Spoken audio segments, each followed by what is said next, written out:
In front of me, I have the Redmi A7 Pro, and I'll be going over unboxing along with a quick look at the device, its specifications, build quality, and give you my general thoughts and opinions about it as I go through.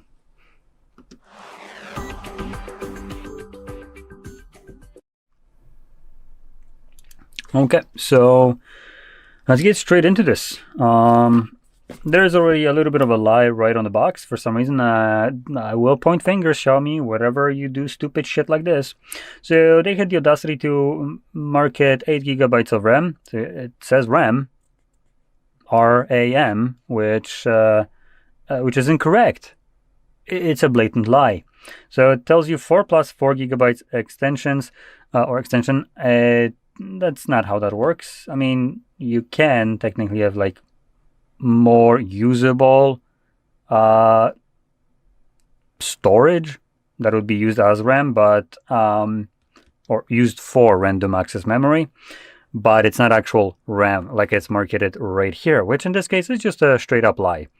And additionally, if they want to market that they have 4 plus 4, they should also say right here that they have 64 minus 4. In this case, if you're going to have plus 4 right here, as the actual 4 of whatever we have right here as the extension is coming straight up from your storage, which is ROM.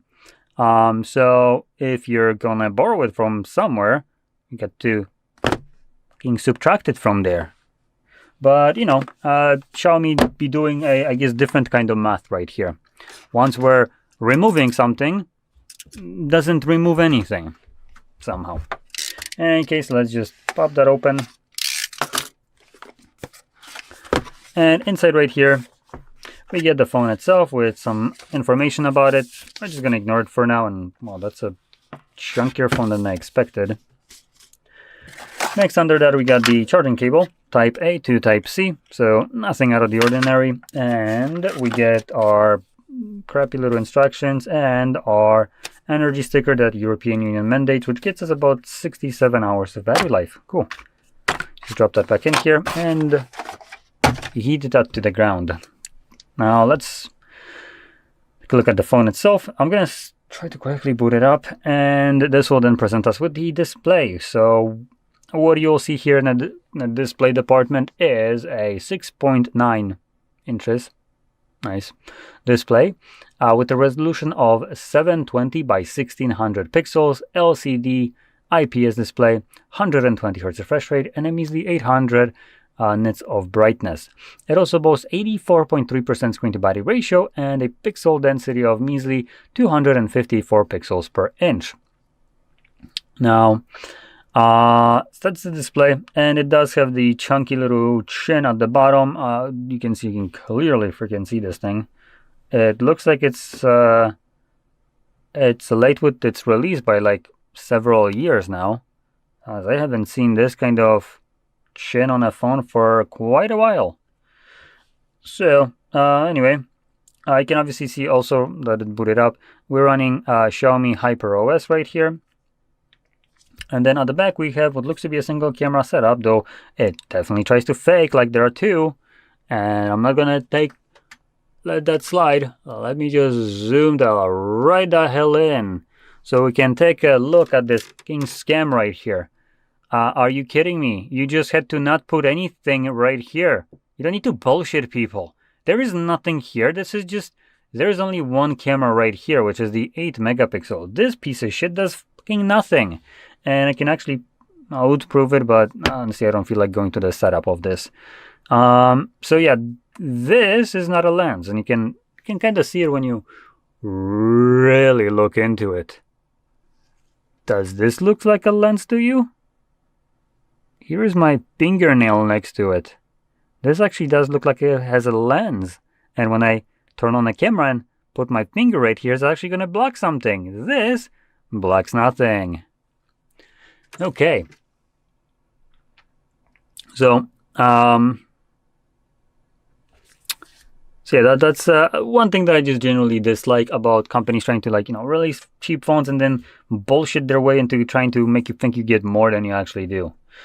Now, what you actually get here, which is pretty nice, is a big-ass battery. That's a 6,000 milliamp hour battery that can be charged at underwhelming 15 watts. But hey, the battery's big, so that's pretty nice. And additionally, we have 4 gigabytes of built-in RAM in here, like I mentioned before. Not the 8 that they're marketing you with. There's only 4 actual. And we have 64 gigabytes. Sheesh. We have also 64 gigabytes of built-in storage, or 128, depending on which one you go for. Now, the one that I have right here is the 64, or in this case, 60, for automatically converting 4 gigabytes of it to RAM. But luckily, if I grab the, no, not this, I could actually see what I'm grabbing. There we go, found it. But if we pop out the tray, you can see we have dual SIM card support along with a dedicated SD card spot. So you can expand this storage past the, for instance, 64 gigs that you might have gotten. So that should help you with just managing your storage. If you're using 64 of it already, you have a bunch of photos, you can just move them to that SD card and you're good to go. Okay. Now, additionally, the device is running a processor called Unisec T. What is that? Is that a 7? I'm blind as hell. Yeah, 7250. So, in general, I find it kind of funny that this device has this processor, because Xiaomi also has another phone. Just keep in mind, this is Xiaomi too. It's called Redmi, but it's a Xiaomi. So I'm going to talk about it in a moment, as this might be a more appealing device to you compared to this one, as honestly I couldn't really find any kind of downsides between these two devices. I don't know why this one costs more while offering less, but I'm going to get to that in a moment. So anyway, let's first continue on. So we have a mediocre processor right here, mediocre amount of RAM, mediocre cameras, which I did mention 13 megapixels, but I actually didn't go into details. Recording wise, you do 1080p 30 frames, and then as a selfie right here we got an 8 megapixel, which also does 1080p 30. So again, nothing special. In terms of build quality, we're looking at plastic. I mean, what did you expect right here for this price? So we have plastic back, plastic frame. We have power button that doubles as a fingerprint sensor by the looks of it. We have volume rockers right above that. We have Type-C charging port at the bottom with a forgotten thing called a headphone jack, and a microphone and speaker grills on the other side. Then the tray at the top left side, nothing else on here visible. At the top, nothing. So that's about everything that there is to it.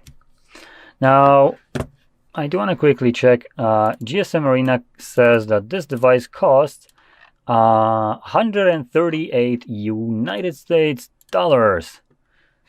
Freedom dollars, let's see. And that would probably be accurate to how much it costs where I'm from. Now, I do want to quickly check the other one. See, is it the same? It's going to get freaking released here.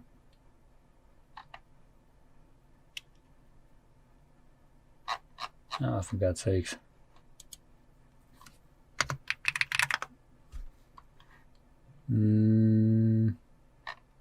Okay, right now it hasn't been released in Poland yet for some reason. Even though it should. Right? Yep, I mean March 10th. So I'm not necessarily sure in this case why, but I'm going to bring it up anyway. So Xiaomi has a Poco lineup, and specifically the Poco C85X. Now, they also have the C85 Non-X, and that, if I remember correctly, is actually going to be an older device. Just double check it quickly. Yeah, that was like December 2025, and that is still a good device. Though it's in rupees, I think, and I have no clue what the cost of it is, and it's actually cheaper. Interesting. Can I buy it right here? Yes, I can, and wow, it's actually like definitely cheaper. Okay, so there are two phones that you could potentially look at. And both of them, or technically all of them, offer about the same kind of devices, though they do have some differences. So let me just put that in. So this at the 130, almost 140 euro price tag, I feel like it's a little bit overpriced, considering there are two other devices that came out that are basically the same performance, and they cost less. One of them actually costs like decently less when we're talking about like the very budget lineup. So I do want to quickly do one more thing before I start saying anything, which is check the processors. 63.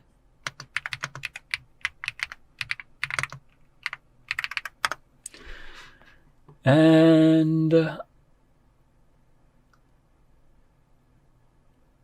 if I will go by the by AI results, it sounds like the other processor is better.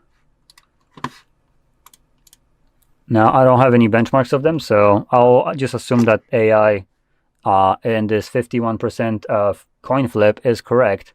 So in any case, this one looks to have a crappy processor, right? The Poco C85X, which is the one that I seemingly can't buy where I'm from, which is Poland, would be the better choice. It comes with a Unisec T8300 instead of the 7250 it was, which in general, the 8300 will be a definitely much faster processor.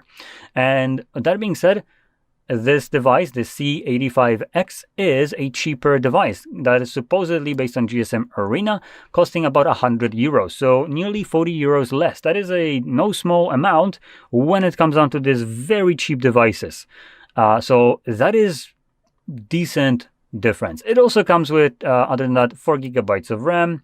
It has about the same display, at least paper on specs. It's the same kind of screen to body ratio, same pixel density, same display, refresh rate, and all that jazz, and brightness is only 10 nits higher. So that's basically nothing. Battery wise, it's 300 milliamps hour bigger, can be charged at the same rate at 15 watts. And cameras, it has a 32 megapixel sensor, which also does 1080p, and 8 megapixel, which does also 1080 30 frames. So camera wise, it's not much different, though the back camera is 32 instead of 13, so that is a bit of a jump. So keep that in mind. If you can buy the device, that will be definitely a one that you should go for, as what it offers on paper, it just straight up is better. There's no competition while costing less, and it's also from the same company, so you might as well go for the one that gives you more for your money.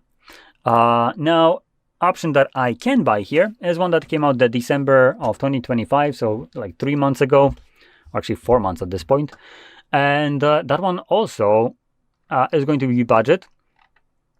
Now I can buy it at about $100 US right now. That would also include tax, by the way.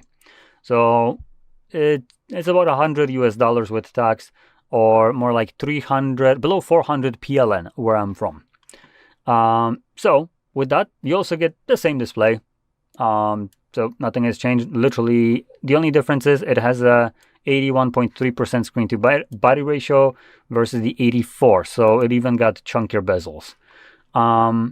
Battery wise, same, but it can be charged at 33 watts. So more than double the speed of this one, which is pretty nice. It comes with 4 to 8 gigabytes of RAM, which again is nice, and comes with the Dimensity 6300 processor, which also, based on a quick little AI search, it supposedly is faster. I can't really vouch for that. I haven't checked it out myself. I have no clue, to be honest. So I would just hope that this information is correct. And usually I feel like that the Unisec processors are usually the weaker side, no matter what you pick. For like very budget devices, well, the Dimensity is kind of like the mid-range pick. So the Dimensity does have 6, 7, and 8 thousand lineups, so These are basically like different categories. So this is more towards the low end, but it's still going to be a good processor from devices that I've seen with it. Now, so with that in mind, it's supposedly a faster processor that comes with more RAM, 50 megapixel camera, so even higher megapixels, 1080-30 still though, and 8 megapixel selfie again. That does also 1080p 30 again, so nothing has changed between them. But like I said, the price being the cheapest of them all is enticing. The processor being faster than what we have here, an option to have more RAM out of the box if you wanted to. With out of the box, by the way, comes with 128 gigabytes of storage and 4 gigs of RAM. So out of the box, the Poco C85 will have more storage, faster charging, and faster processor, while costing less at the lowest end that you can get. And if you want, you can obviously go for like 256 with 8 gigs of RAM, and everything else stays the same, obviously. So in general, I think if you can buy the C85 and the X version of it doesn't exist, then that will be a better option if you're still looking to buy a phone, especially a cheap one. And you will basically manage to get a faster device that is well, cheaper, which I see that as an absolute win. And if you can get the X, I actually might recommend the X, though I haven't had it here. It's not even released yet for some reason. But it has a bigger battery. It's not going to charge as fast, but I believe the processor there is faster. And the screen to body ratio is a little bit more modern, so you have smaller bezels, which generally I just like personally.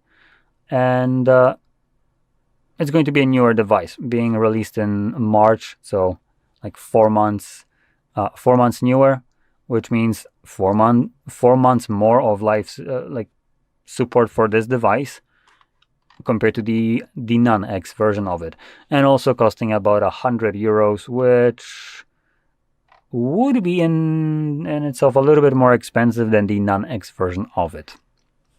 So anyway, with that being said, I hope you found this video helpful, and if you did, don't forget to hit like, subscribe, and thanks for watching.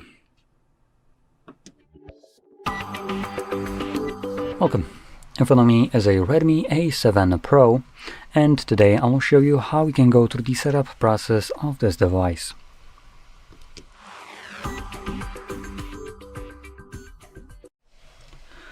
So when you boot it up for the very first time, you should be presented with the same screen that you can see on my end, and all we get to do here is just press on the arrow.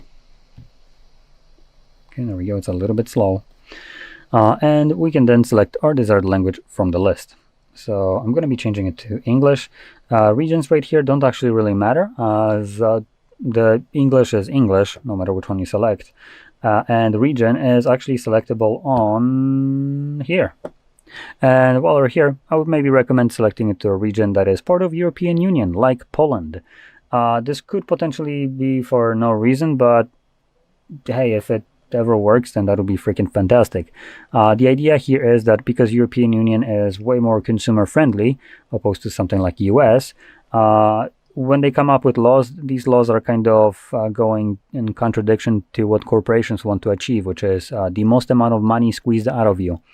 And typically they force these companies to change something that is more beneficial towards you. Now, if in the future they come up with some kind of like illogical law that that companies will be very pissy about it, chances are they might only implement these kind of changes to their devices that they're forced to in said region that they're obligated by law, or they're just going to pull the sales of device from there. So in either case, if you are from this region, or you selected that you are supposedly, you could be included in those changes. While if those changes come in effect and you're selected that you're from US, well, tough titties, you're still getting a fleeced out of your money by the companies. So just a little thought. I have no clue if this will ever work, but hey, if it does, it's going to be freaking fantastic. So let's move on. Next, we have terms and conditions. We have user agreement and privacy policy. So let's be honest, none of us read a single word of this. So we're just going to select the box right here and say that we have carefully read and agreed to it, and we can move on.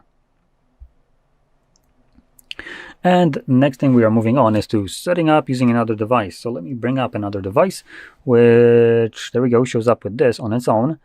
Set up a new device, and I can click on setup, and what this would do is, number one, force me to confirm my screen lock on this device from that older device.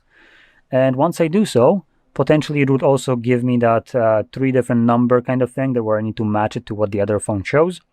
And once that is done, it would move over all my Google accounts, and then also start to sync everything that is associated with those Google accounts, which would include things like call histories, contacts, applications, and so on. Now, I personally dislike this just because this could potentially be considered as a restoration of data, but in this kind of aspect, it's absolutely horrific. Now, as a quick way to get all your accounts moved to a new device is actually pretty good, because you don't need to re-sign into it. It just confirm your screen lock, match the numbers, and you're good to go with all of the accounts that were on your other device.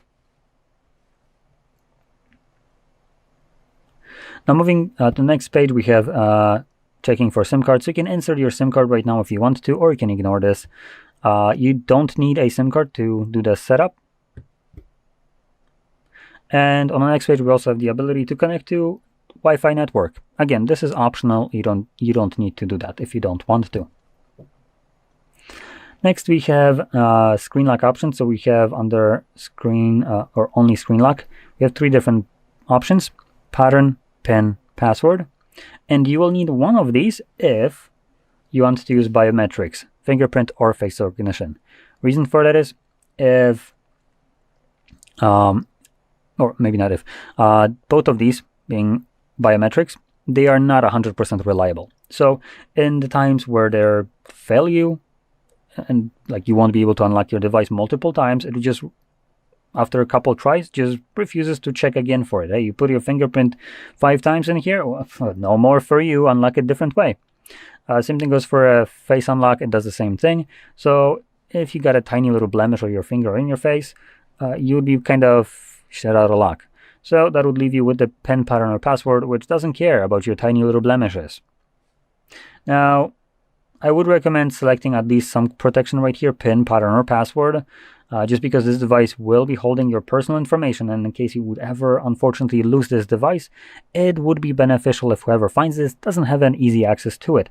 And additionally, if your device is protected like this and also has a Google account, if someone finds it and doesn't want to give it back to you, at least you're always will know that they're left with a brick instead of a phone, because after they reset it, they will need to verify your screen lock or the Google account that was signed in on the device, and without so, they won't be able to finish up the setup.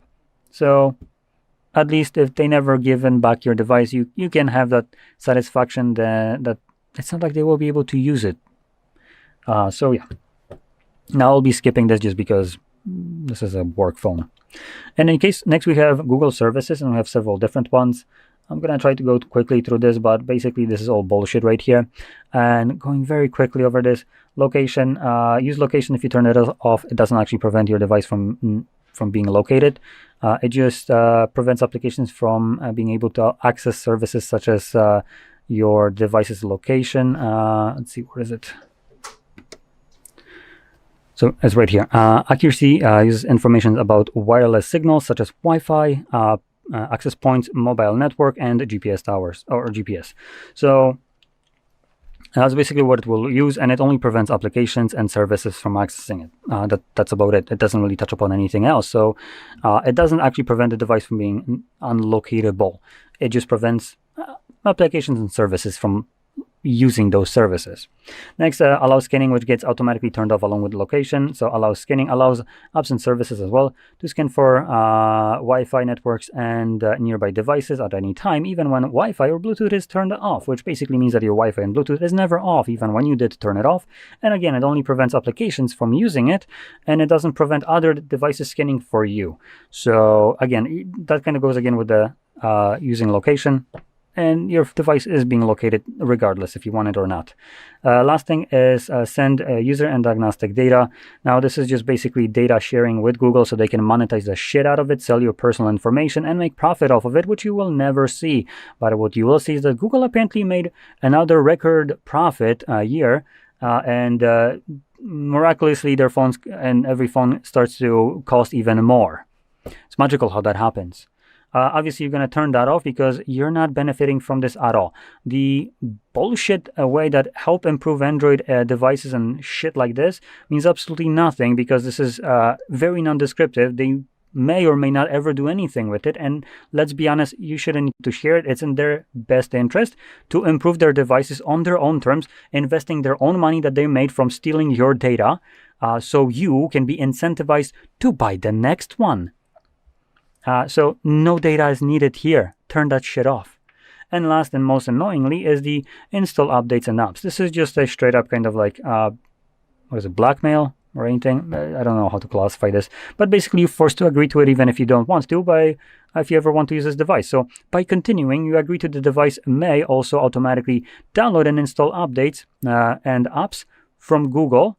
And yeah, that's about it. That's all we need to know. So you need to continue to finish up the setup, and you need to agree to this if you want to use this device. If you don't want to, tough shit, you're not using your phone.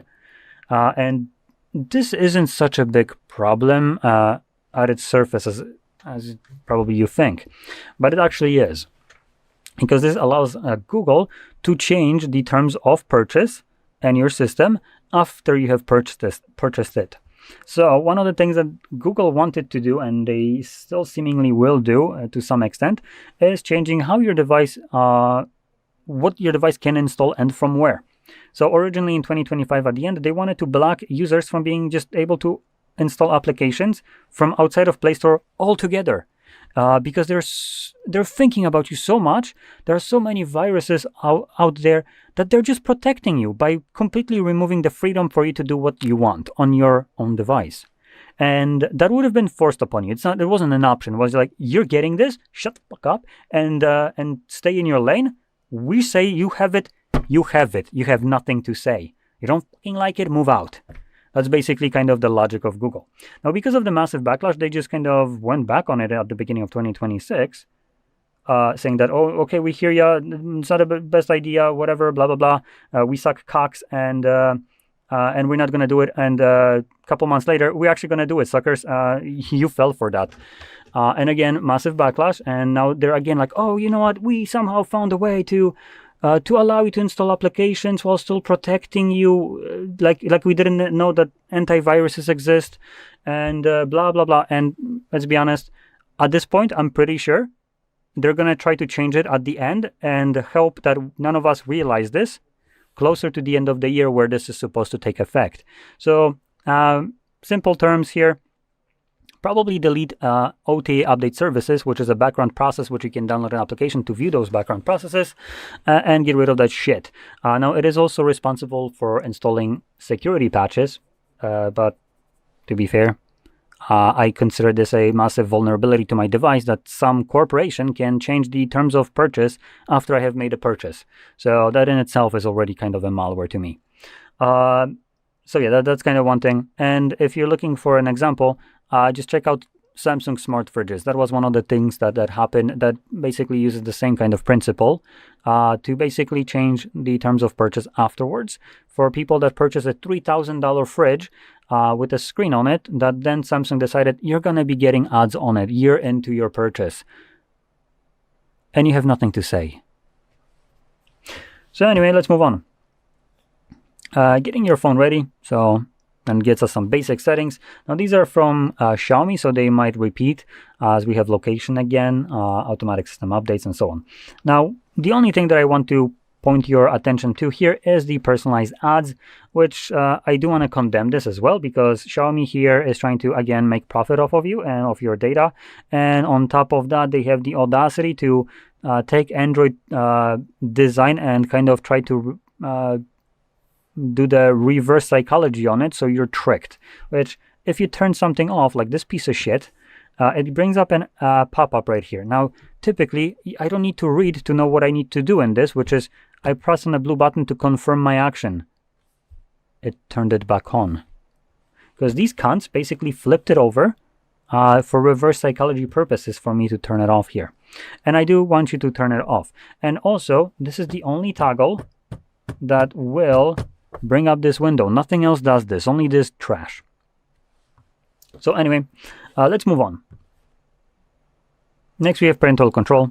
Obviously it's up to you if you want to set it up or not. Fonts, these only vary primarily in size. The only actual visible difference will be in the numbers, how they're styled. So if you, for instance, look at the 3, it's more rounded. With this font, it has the top kind of squared off. But other than that, it's a very kind of subtle change. Specifically in actual letters, they are about the same. Next, we have set up lock screen. So this is more like a wallpaper carousel. I personally don't like it. There's a lot of random wallpapers. This time around, I started seeing wallpapers like babies. I've seen a lot of pictures as a wallpaper of women. And if you have a significant other, I cannot imagine any kind of worst way to come back home, set your phone down, and then get yelled at because your phone showed a random ass woman on your lock screen for just a single power click, and then it vanished, like you're trying to hide something. So I personally like to skip this, as I just like to set my own wallpaper, have it permanent, and be done with it and have no problems for it. Next, we have set default launcher. So basically have all your applications smack in the middle of your home screen, or have an up drawer where they're alphabetically organized. And then we have navigation method with the gestures being selected by default, but if you wanted to use the virtual buttons right here, you have that as an option as well. So I'm going to stick with gestures. And this finishes up the setup. Now, for people that didn't want to do that Google restoration of data, there's actually an application you can do or use on here that will allow you to move data from your old device to this one. And that application is called Me Mover. And once I can actually access the freaking home screen, I'm going to show you where to find it.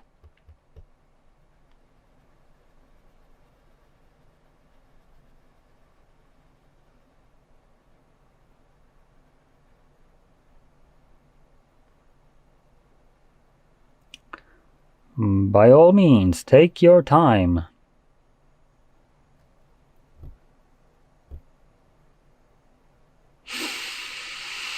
Wow.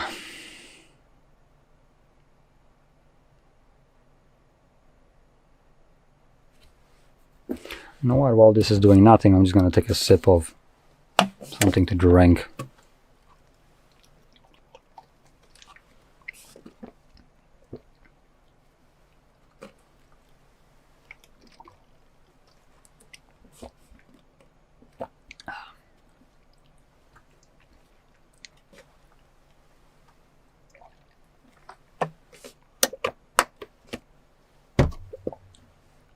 Still not done. Wow, that is impressive. Impressive how long it takes to prepare a system.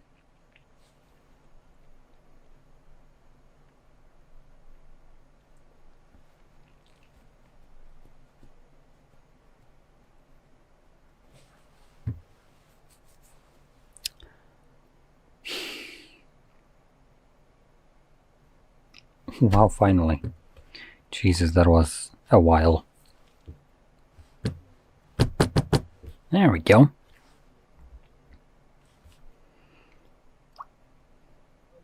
It might not be slow, but it also might not be fast.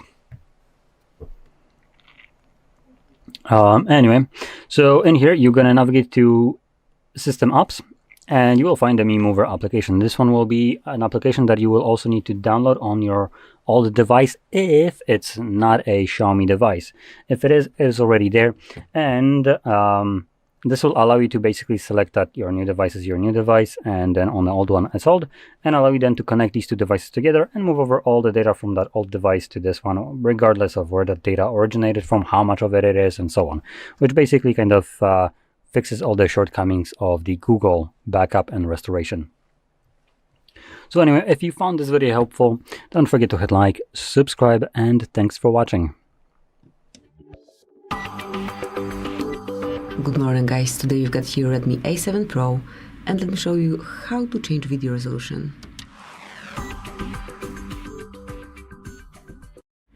So at first open your camera app. Now go to video panel, and here you've got the quality icon, so just mark and change the quality to whichever you like. Then just start recording. And that's it, that will be all. Thank you for watching. Please subscribe our channel and leave the thumbs up. Good morning guys, today we've got here Redmi A7 Pro and let me show you how to change phone ringtone.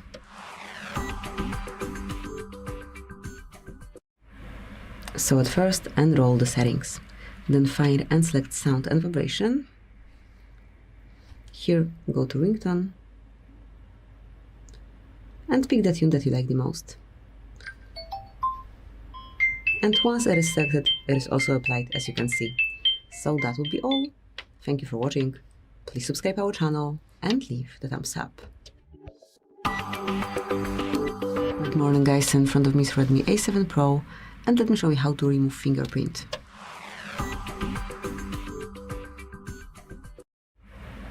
So at first enroll settings, then find and select fingerprints, Face ID and screen lock and choose fingerprint unlock.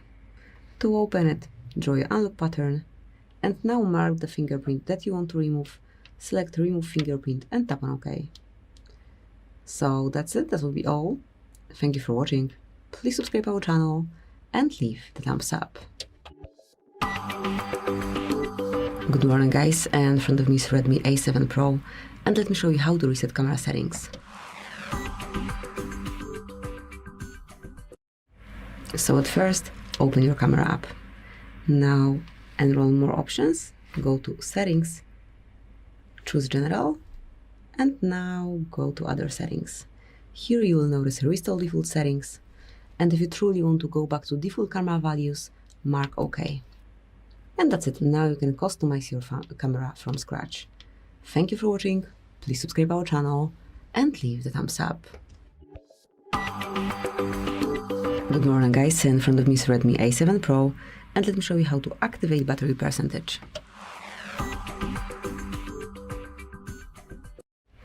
So first of all, enroll the settings. Then find and select notifications and status bar and here you will notice battery indicator. Click to manage and pick the preferred option. So you can place the battery level inside the battery icon, outside the icon, or you can hide it however you like, but let me leave it this way. So this is it, that will be all. Thank you for watching, please subscribe our channel and leave the thumbs up. Good morning guys, in front of me is Redmi A7 Pro and let me show you how to change screen timeout on this device.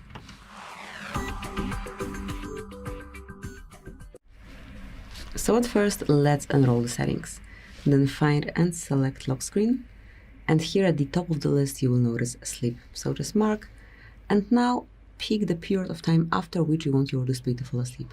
It can be 15, 30 seconds, 1 to 5 minutes, 10 minutes or even never, however you prefer. I'll go with 10 minutes and that's it, that will be all. So thank you for watching, please subscribe our channel and leave the thumbs up. Good morning guys, today we've got here Redmi A7 Pro and let me show you how to reset network settings.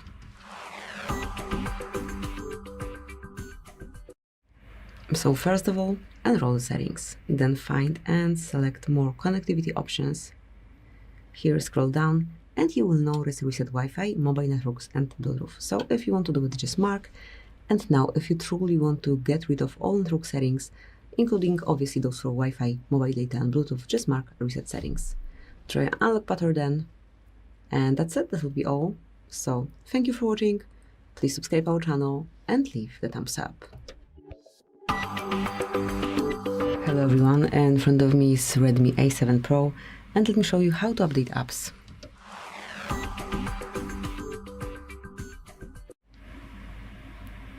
So first of all you need to locate and open your Play Store. Then mark your account icon in the right upper corner and select Manage Apps and Device. Now click on See Details under Updates Available and you can either update all apps at once or update particular app by tapping on Update icon. And that's it, that will be all. So thank you for watching, please subscribe our channel and leave the thumbs up. Good morning guys, in front of me is Redmi A7 Pro and let me show you how to check for software updates.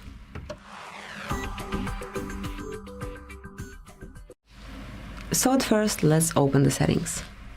then find and select About Phone, then click Xiaomi HyperOS and wait till your device is scanned. As you can see, no updates available in my case, but if there is any new version available, you will be informed and you will be able to download it straight from this panel. So that's it, that will be all. Thank you for watching, please subscribe our channel and leave the thumbs up. Morning guys, today we've got here Redmi A7 Pro and let me show you how to change system language.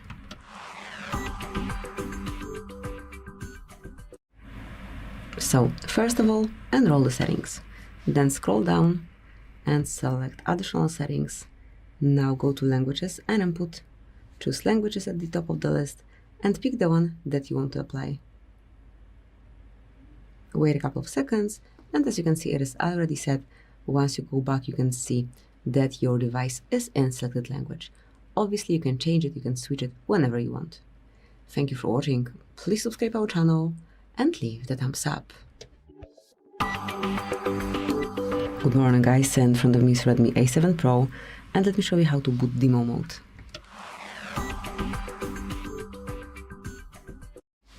So first of all, enroll the settings, then find and select additional settings, enter developer options. If you cannot find developer panel here, just take a look at our tutorial on how to unlock it, then enter and just locate demo mode. Here it is. So tap indicator, click on turn on, and that's it. From now on your device, your Redmi is in demo mode. Whenever you want to turn it off, just unmark it. And that's it, that would be all. So thank you for watching, please subscribe our channel and leave the thumbs up. Hello everyone, today we've got here Redmi A7 Pro and let me show you how to clear browsing data.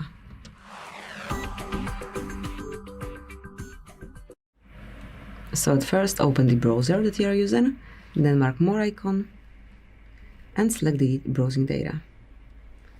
And now go to more options to customize it fully, choose data that you wish to get rid of, pick the time range, and you can either delete data from past 15 minutes, last hour, day, 7 days, 4 weeks, or all time, and then select delete data. Confirm that you want to do it, and that's it, that will be all. Thank you for watching. Please subscribe our channel and leave the thumbs up. Guys, in front of me is Redmi A7 Pro and let me show you how to clear credentials. So first of all, enroll the settings, then find and select fingerprints, face data and screen lock. Scroll down and mark privacy. Here you will notice and more security settings at first, and then encryption and credentials. And finally, just mark clear credentials, and if you truly want to remove all the contents, all certificates, just confirm it by tapping on OK. And that's it, that will be all.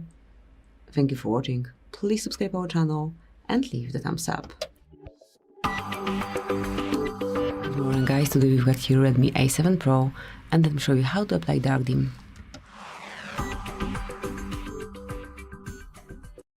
So once you want to apply dark theme on your device, just enroll the settings, find and select display and brightness, and here all you have to do is to click on this indicator to activate dark mode. And that's it, from now on it is applied. If you click on dark mode options, you will be able to apply it either for particular apps or set up some automatic rule, so it is active either from sunset to sunrise or at custom hours. So that's it, that would be all. Thank you for watching, please subscribe our channel and leave the thumbs up. Good morning guys, in front of me is Redmi A7 Pro and let me show you how to activate developer options. So at first enroll the settings, then go to About Phone,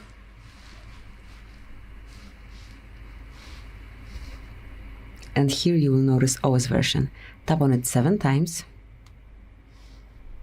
and now you are a developer. To find developer options, just go back, scroll all the way down and enter additional settings. Once you unlock them, you will be able to locate developer options here. Click to open and use them however you like. So this is it. This is how you can activate developer panel. Enjoy. Thank you for watching. Please subscribe our channel and leave the thumbs up. Hello everyone, in front of me is Redmi A7 Pro, and let me show you how to check total screen time.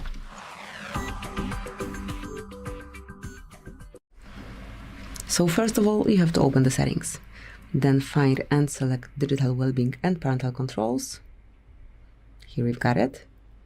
And now over here you'll notice kind of basic statistics, kind of general data over here. But if you want to know a bit more,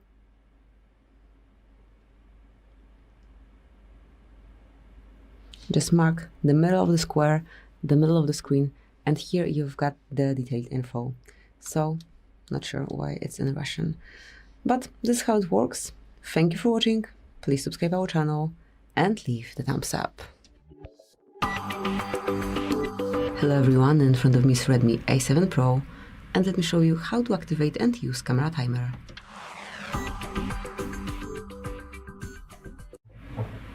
So at first, enroll your camera app, not settings, camera app, then make sure that you're in photo mode.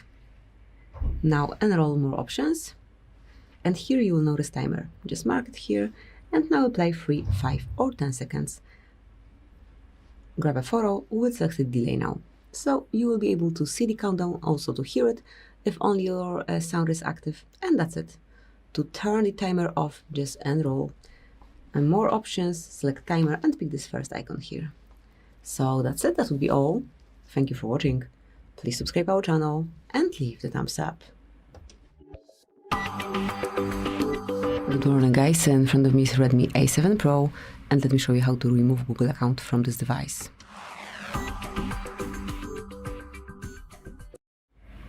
So at first, open the settings, then find and select accounts, the additional settings, and then users and accounts here. Now select the account that you want to get rid of, tap on more icon and select remove. And now if you truly want to get rid of this account along with all data connected with it, just mark remove account. If you do have some lock screen fingerprint, you will have to add it. Let me do it. And that's it, that would be all. Thank you for watching. Please subscribe our channel and leave the thumbs up. Good morning guys, in front of me is Redmi A7 Pro, and let me show you how to clear cache to speed up your device a bit.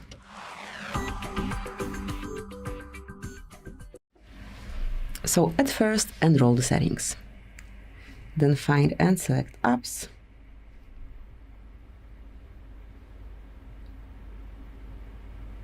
Enroll all apps, so here we've got them, and now you can either go app by app or start with those that you use most frequently. Pick it here and select clear data. As you can see, this one has nothing to clean, but here we've got it, and just mark clear cache. Tap on OK, and that's it. Then just go app by app and smoothly do it. So that would be all. Thank you for watching. Please subscribe our channel and leave the thumbs up.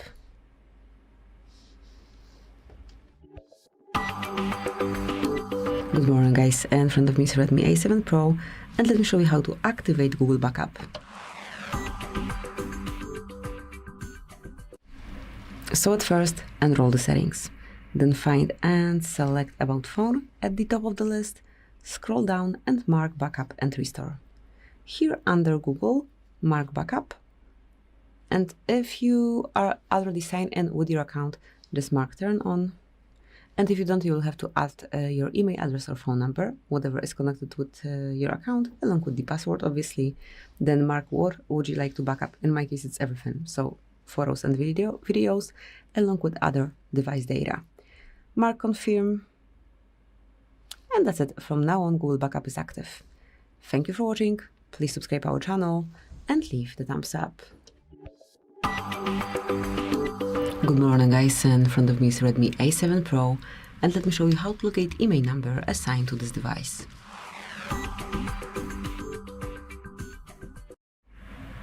So first of all, open your phone the other. Now go to keypad and enter code *#06#. And here you've got device information with both IMEIs included. Tap on OK to exit, and now you can also locate it via settings. So at first, find and select settings, then go to About Phone. You've got it at the top of settings list. Scroll down and go to Detailed Info and Specification. Now go a bit lower, go to Status, and here you've got both your IMEI numbers. So that's it, that will be all. Thank you for watching. Please subscribe our channel and leave the thumbs up. Good morning guys, today we've got here Redmi A7 Pro, and let me show you how to add photo to contact. So first of all, enroll your phone dialer. Now mark more icon and go to contacts.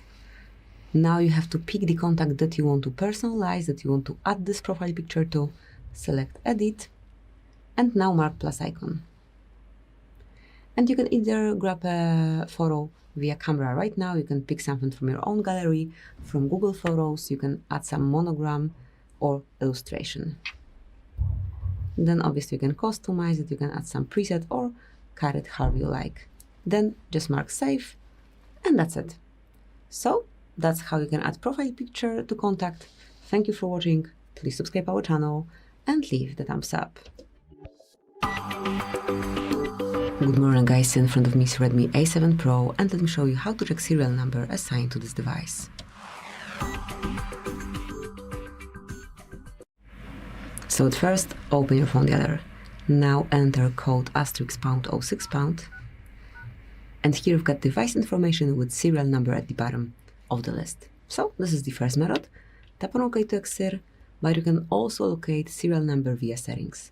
To do it, just enroll the settings, go to About Phone, now scroll down, select Detailed Info, go to Status, and now mark Model. And here you've got your serial number as well, so smoothly use one from those options, one from the methods, and check your serial number. So that's it, that will be all. Thank you for watching. Please subscribe our channel and leave the thumbs up. Good morning guys, today we've got here Redmi A7 Pro, and let me show you how to change system language. So at first, enroll the settings, then find and select additional settings and go to date and time.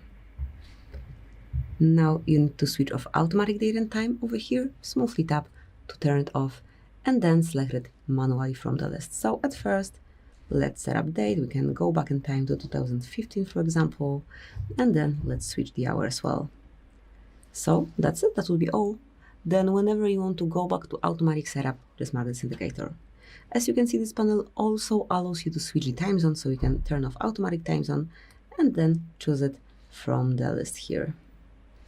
So that's it, that will be all. Thank you for watching, please subscribe our channel and leave the thumbs up.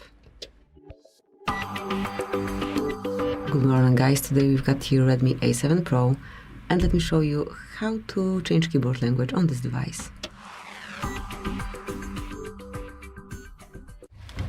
So at first, open some area where you can use your keyboard. For example here. Now here you've got the keyboard.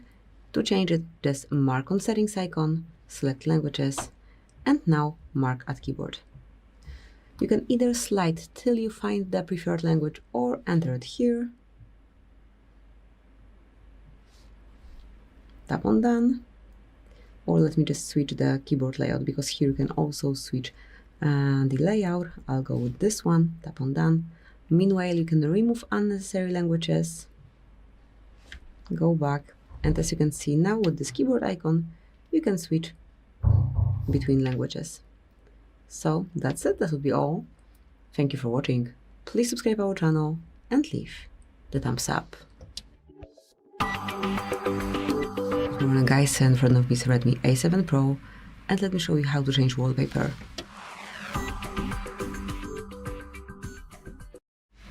So first of all, enroll the settings, then find and select personalization. Now mark custom and select picture that you want to cover your screen with. You can pick one from your local photos or one from the albums prepared here. Let me choose, for example, something from nature.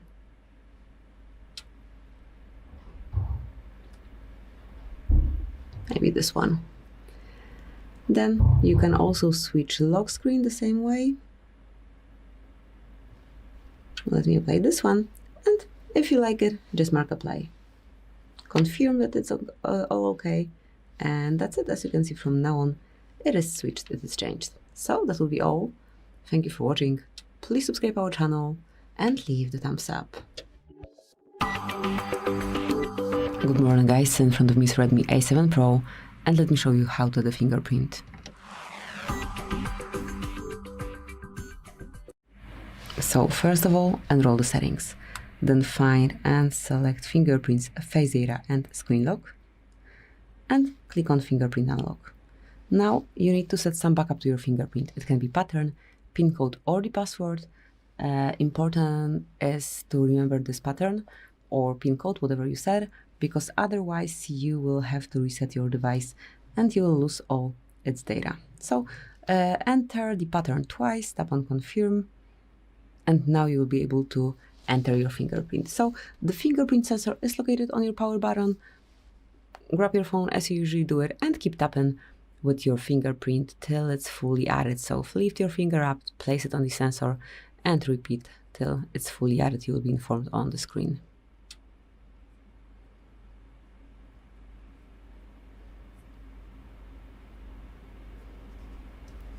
Tap on done, and that's it. From now on, you can unlock your device with this fingerprint only. Thank you for watching. Please subscribe our channel and leave the thumbs up. Welcome. In front of me is a Redmi A7 Pro, and today I'll show you how you can format your SD card.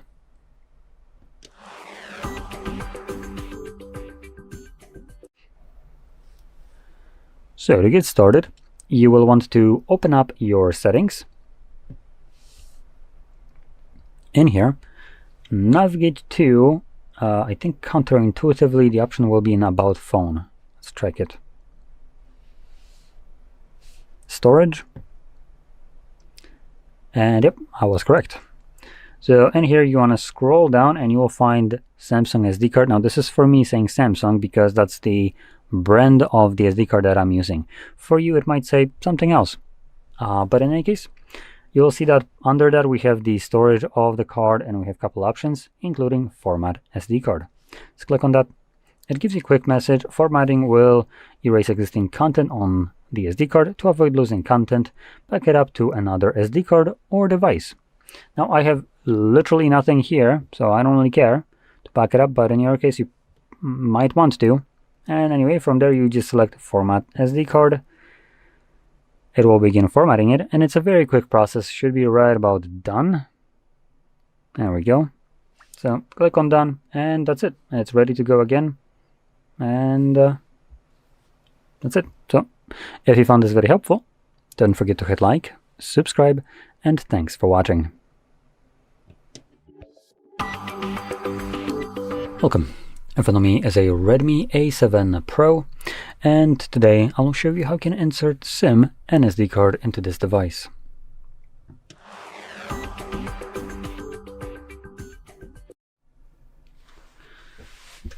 So to get started, you will first want to grab a SIM ejector, which should come provided with the device in the box. But if you can't find it, you could use a paperclip, string out one of the ends, and it should work just as well. Just though heads up, typically when you're looking for a SIM ejector, it won't look as fancy as this one. It will look more or less like this. Now once you have either one of those, you can pop out your tray, which is located on the top left side of the device right here. And once you find the area where to put the pin in, you just want to push it in. And when you do, you can see that the tray pops out and you can now fully pull it out. Now on the tray you have space for 2 dedicated SIM cards and 1 dedicated SD card.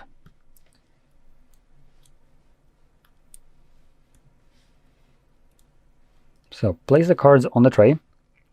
Now when inserting the tray back into your device, be careful as there is nothing really holding these cards securely in place. So sometimes they just might pop out of position, and when you're putting the tray in, they just might begin wedging themselves somehow. So be careful about that one. Now when you insert the tray with the cards, it should start working right away, hence why it's prompting me to confirm my SIM card PIN.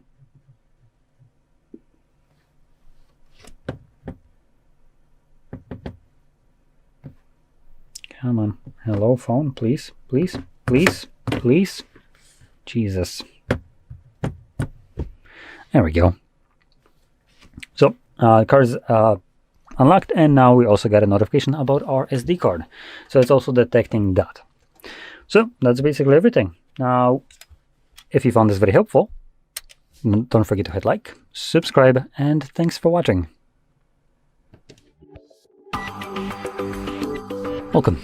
In front of me is a Redmi A7 Pro, and today I'll show you how you can boot this device into recovery mode.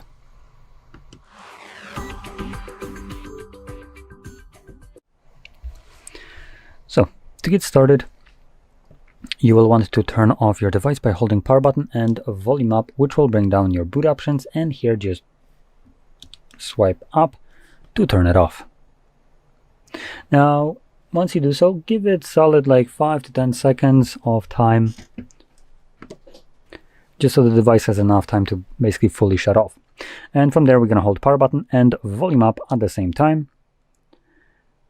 And you want to let go of the power button when you see the Mi logo on the screen, but keep holding volume up. And you can see this takes us to the recovery mode. In here we only have a couple options like reboot, which takes us back to Android, wipe data, which will consist of wipe all data, and that's about it. And then we have connect with Mi Assistant. Now you can see you need to use volume buttons to navigate. Touchscreen doesn't work, and power buttons will be used to confirm whatever is selected. So anyway, I'm going to confirm the reboot, which I just need to select reboot to system again, and this brings me back to Android like I mentioned.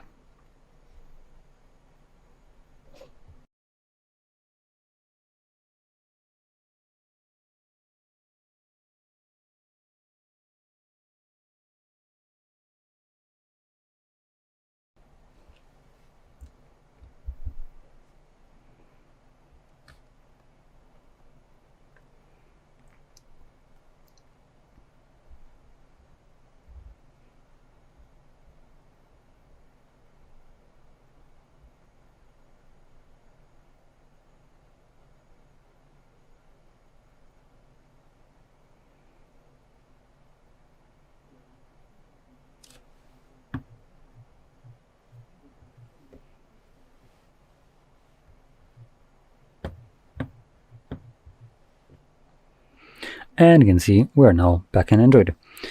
So if you found this very helpful, don't forget to hit like, subscribe, and thanks for watching. Welcome. In front of me is a Redmi A7 Pro, and today I will show you how you can enable and also set up your portable hotspot.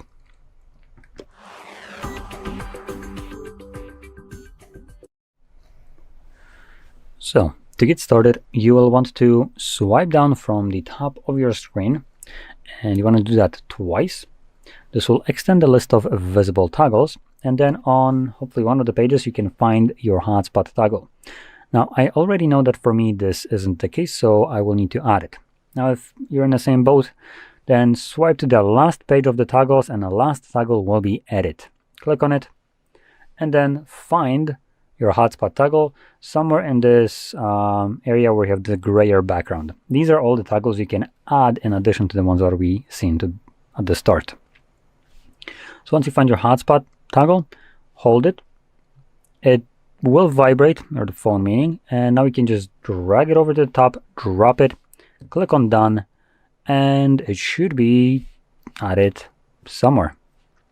So once it's added in here, first thing you want to do when it's in here is hold it again, and this will now quickly take us to the settings, and here select set up portable hotspot and click on the password. Password by default is randomly generated, so it's not a very good one, not a very fun one to type, so I recommend just getting rid of it and then setting up your own password, which will need to have at least 8 characters in length. There we go. Now we have additional options in here like security. This gives you the option to either have some kind of password or have no password at all, which I wouldn't recommend. The default option is to have password.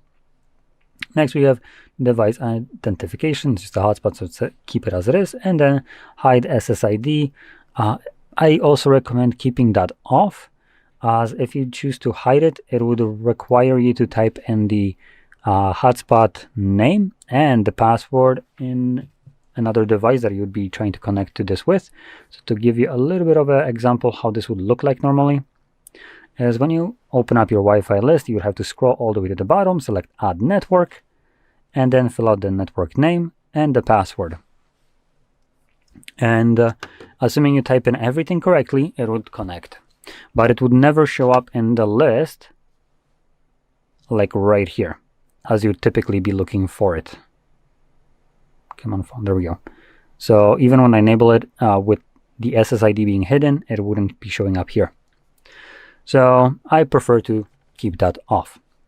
Now once you change any of the options in here, make sure you click on the check mark right here to save it. Now one last option in here is the turn off hotspot automatically when no devices are connected. Now this isn't just going to like instantly turn it off. It does have, I believe, like a 5 or 10 minute timer and before it actually turns it off. I do like this option enabled, and it is by default, so that's pretty good.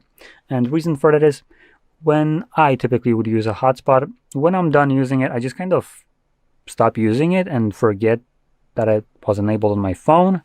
So without this, it would just continuously run on my device, and while it's enabled, it would be consuming more of your phone's battery. That's one thing. And I also think on this device particularly, it might be interchangeable with Wi-Fi. So let's close this up and find the toggle. Now let's quickly see. We have our Wi-Fi enabled right now. So if I turn on hotspot,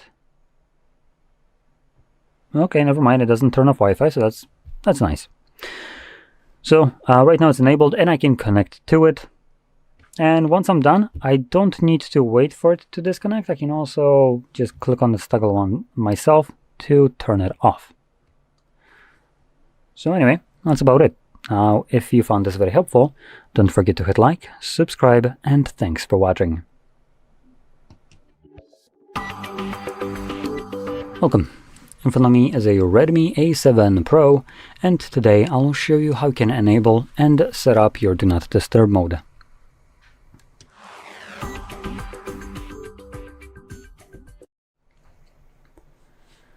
So, to get started, you will want to swipe down from the top of your screen, and then do that once more to extend the list of visible toggles.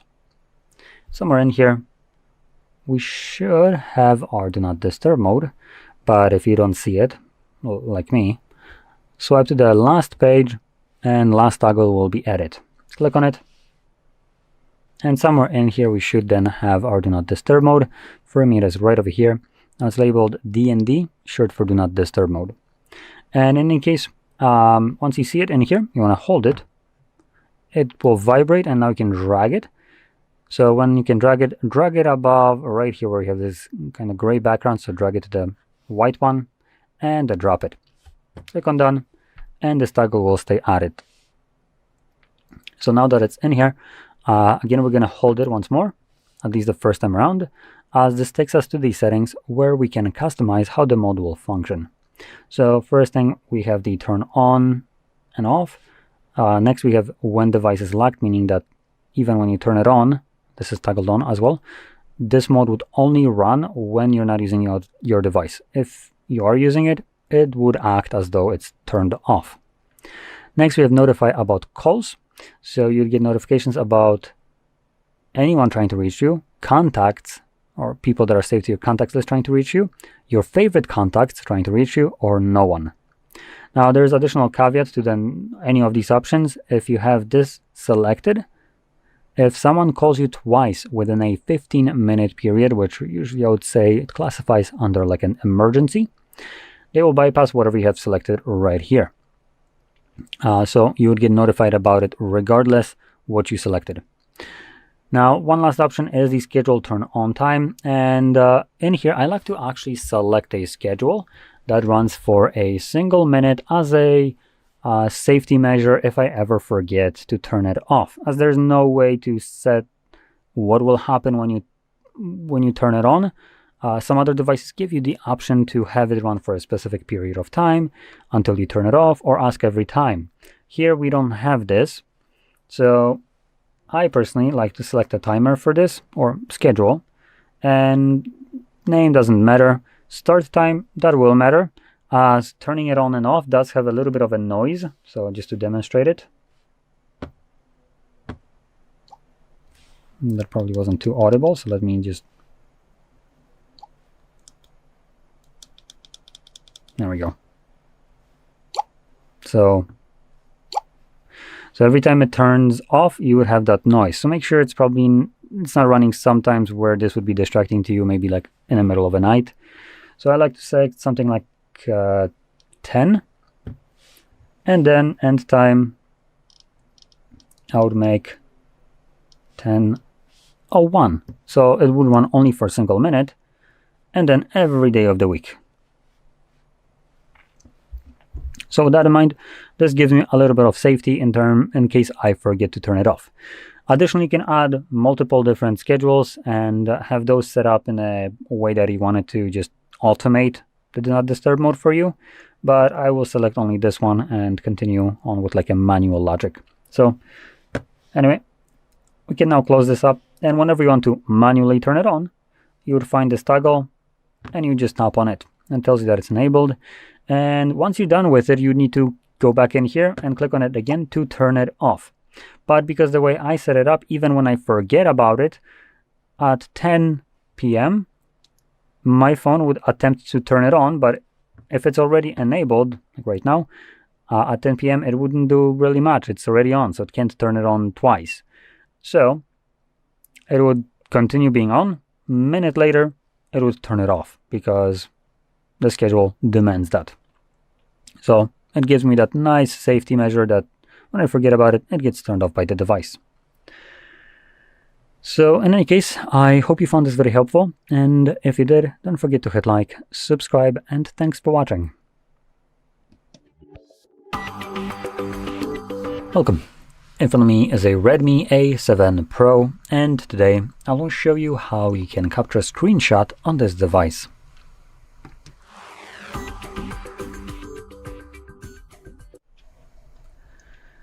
So, to get started, you will first want to open up content that you wish to capture. For this purpose, I'll be using home screen as an example, which is already open and visible on my screen. Just make sure that whatever you want to capture is right now open and visible on your screen. And once it is, all you need to do is press the power button and the volume down at the same time, like so. You get a flash along with a pop-up, and this will disappear on its own after a moment. Once you have captured it, you can then find it in your gallery. And in here, you want to navigate the second tab right over here, and then select screenshots and screen recordings, and just make sure you're in the correct tab, which is the screenshots tab. And here is a screenshot that I've captured. Now, I do want to warn you, you won't be able to always capture a screenshot in every application. As an example, if you probably want to capture a screenshot, sometimes you might want to capture a confirmation of a payment in a bank application as an example of that, right? And you will notice quickly that you can't do that. Reason for that is something like a bank application blocks this, blocks the feature that allows the screenshots to be taken. And this is done for your security and privacy. So if you imagine that hypothetically you have a malware on your phone that is using something like screen recordings or screenshots, as both of them use the same kind of feature. When you're accessing your bank, typing in your pins, they're constantly, snooping on that. They would quickly gain info about what the pins or passwords you have. So you obviously can clearly see how that would be very bad for you. So bank applications straight up block it. Screenshots cannot be taken, but luckily if you want to take a screenshot of something in your bank, it's typically a confirmation of a payment, which banks for the most part, as far as I know, give you option to download a PDF as a confirmation. So you don't need to capture a screenshot, you can just download that confirmation. So that's pretty good.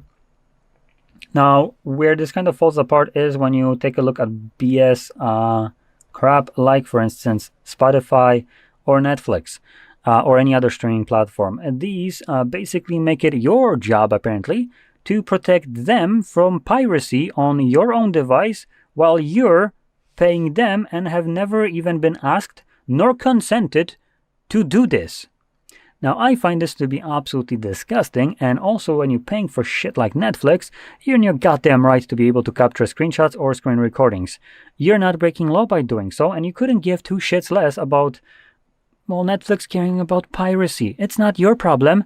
You're not the one making money off of it, so piracy isn't also your problem. You're the one paying. And because I don't own a Netflix account, nor have I ever agreed to terms of service or use, I'll be showing you a way around it, because it's your damn right to be able to capture a screenshot of shit that you obviously would be paying for on your phone. So, for this purpose, you will want to navigate to browser, and browser doesn't fall under the same kind of unfortunate criteria where it blocks screenshots and screen recordings. So what you can do is find alternative places which would allow you to view this kind of content. So I previously was showing a specific website called pstream.mov, but that website has been taken down. Potentially because I was making videos about it, or potentially it was just a coincidence. Regardless of which one it is, I could be showing you a different one, but instead I'm going to show you how to find any of these websites that exist. So if you're watching this in the future, the knowledge is still usable, unlike the specific website that is not. Now, the site here is no longer available, but the info behind it still is. Now, I'm using this as a just kind of example. So what I did is just type in pstream.mov alternative. And primarily, you're going to be always looking for Reddit threads, probably on piracy. Though keep in mind, technically, if you're paying for content, it's not really piracy. You're not distributing it, and you're already paying for this.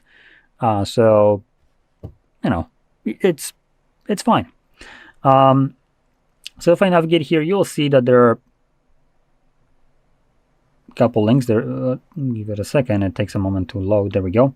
So here we have several different links. So these would basically act similar to Netflix or any other streaming platform, as the content there is literally from every platform, doesn't require an account, and because it would be viewed through a browser, it just like allows you to capture screenshots and record screen of it without ever giving any problem, as browser inherently doesn't block it. So a website viewed through that browser cannot either. So that would be your workaround. Now, in any case, with that being said, I hope you found this very helpful, and if you did, don't forget to hit like, subscribe, and thanks for watching. Welcome. In front of me is a Redmi A7 Pro, and today I'll show you how you can hard reset this device through recovery mode.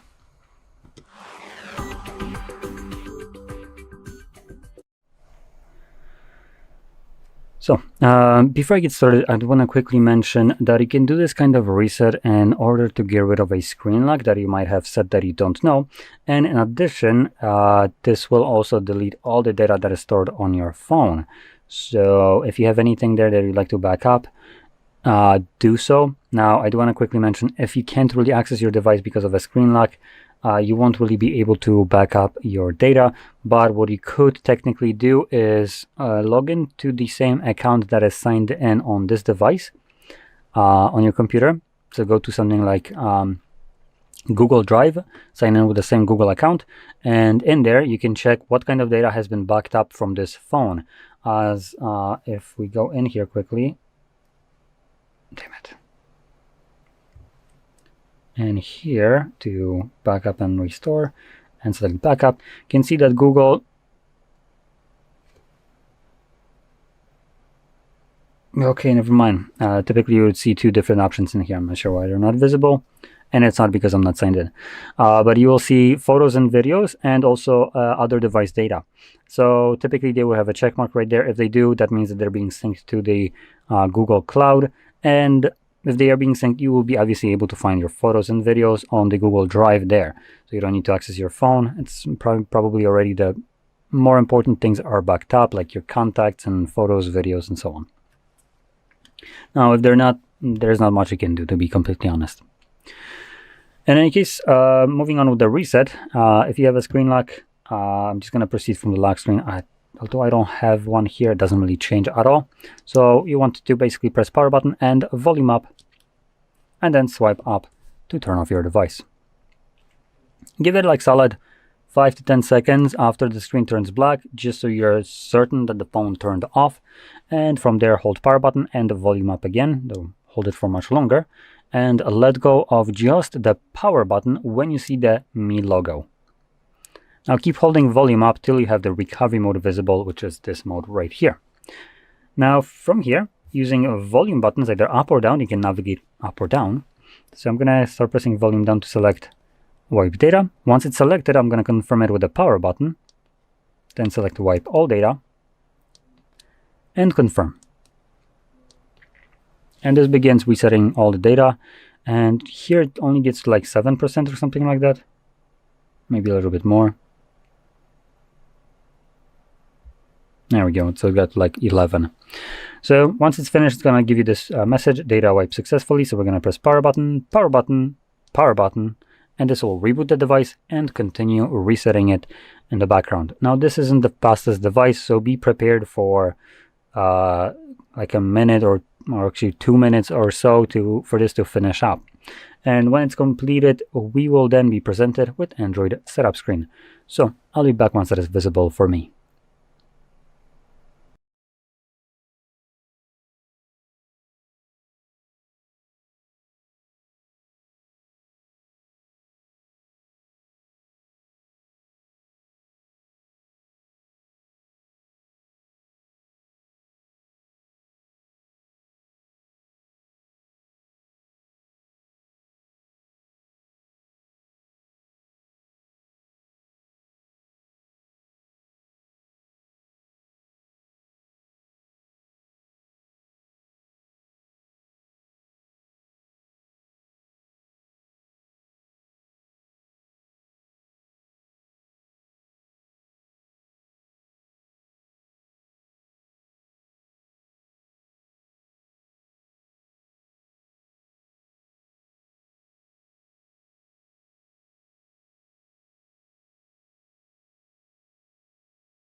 And as you can see, finally the reset is finished, and you can now set up your device however you like.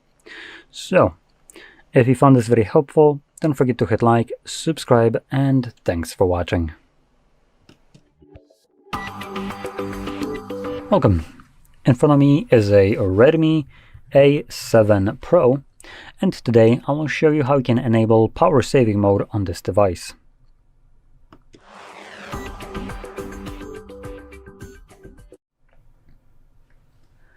So, to get started, you will want to swipe down from the top of your screen like so, and then do that once more to extend the list of visible toggles. Somewhere in here, you should have a battery saver toggle added by default, but if you can't see it, we can actually go to the second page right here, or more or less last page, and last toggle will be the edit one. So you can click on it, and then find your power saving mode somewhere in here. Once you find it, you can then hold it, and you can drag it over to the top and drop it. Now I will be adding a different toggle right here, which is the ultra battery saver. So I'll just hold it, drag it right here, drop it, click on done, and now I have access to that additional toggle. Now this is another form of power saving mode which I'll be showcasing, as it might be a useful option for some people in certain circumstances. But let's start off with a normal one. So we're going to just click on battery saver, and that's it. It turns it on, gives us a little bit of info in this notification right here. So turn on battery saver, turn off when devices 50% or fully charged. So when you start charging it, will turn off automatically. Now we can also hold it, and it will show us a couple additional info. So don't wake screen for notifications, and turn off when charged to 50, along with the option to turn it on a schedule at a specific time. So these are just the default kind of options for battery saver. Now there's one thing that will be happening with power saving mode usually, which isn't mentioned right here, and that is the prevention of notifications being delivered to you usually on time. This happens when you stop using the device, so you lock it, and it would go to sleep to preserve battery. It would then disconnect from Wi-Fi and mobile data to preserve that battery, and applications that require it obviously wouldn't be able to check for any kind of new notifications, any messages or anything like that, as long as the device doesn't allow them to.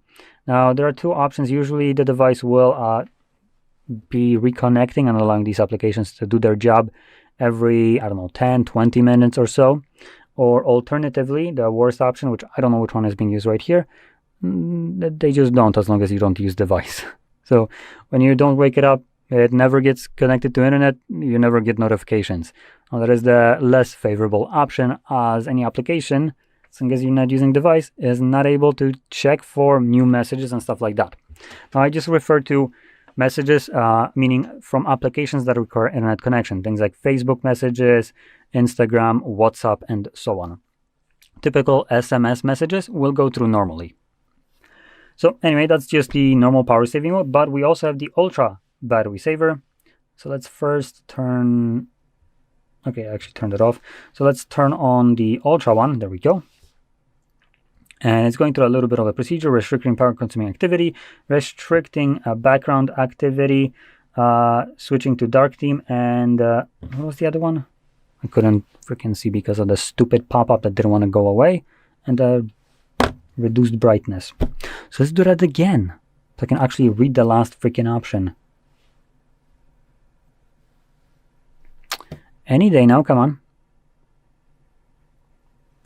Come on. Oh, for the love of God, how slow can you be? Decreasing screen brightness. There we go. That was the last one, which happened a little bit earlier than the check mark would indicate. Now, let me just bring up the brightness. There we go. So we can see the screen. So in here you can see there is no more wallpaper. Most of applications are just removed from your home screen. You can add additional ones. Your toggles are, there we go. Your toggles are kind of nuked out of existence, as you can see. And we do have an information about how much battery we have left, or at least how long it will last. So 63 hours, which is pretty good considering the battery is at 62%. Now to leave this, we're going to click on X. It's going to turn it off and go back to the normal one. So these are the two different modes. Now let me just quickly go into the settings to show you one last thing. There we go, settings, and in here we're gonna go to battery.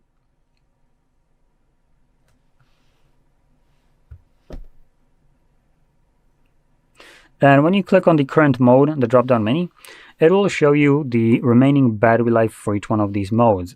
So balanced, which is the normal one, gets you just below 20 hours. Battery saver gets you just a couple minutes over 24 hours. So that is like what, 4.5 hours of extra time. So that is a pretty okay battery addition that you get from just this mode. Keep in mind these differences in terms of time will change based on your battery. So right now we're at 62%, so about half of the battery. When it will be fully charged, these differences obviously would be more or less 8 hours of difference. And instead of having 20 hours, you would have something like 50, no, not 50, what am I saying? 30, maybe 9, something like that probably. So yeah, you'd be looking at a bit of a different kind of figures right here. Now, the one that is the most interesting is the Ultra Battery Saver. As you can see, with just normal mode having shy of 20 hours, the Ultra one gets you 63. It gets you more than triple the battery life of normal mode. And it gets you more than double that of power saving mode. Now, this obviously clearly would indicate that this mode is cutting down massive amounts of functionality from your device to prioritize battery life only. And this is a mode that you probably will want to use when you're on about your day and you realize that, hey, I have like 7% of battery life and I won't be able to charge my phone for the entire day. You turn this mode on and chances are your phone will have 3% left at the end of the day still. So that's something that you could utilize. For any other kind of normal purposes, battery saver will be the go-to option. So anyway, with that being said, I hope you found this very helpful, and if you did, don't forget to hit like, subscribe, and thanks for watching. Welcome. In front of me is a Redmi A7 Pro, and today I will show you how you can import contacts from your SIM card to the device.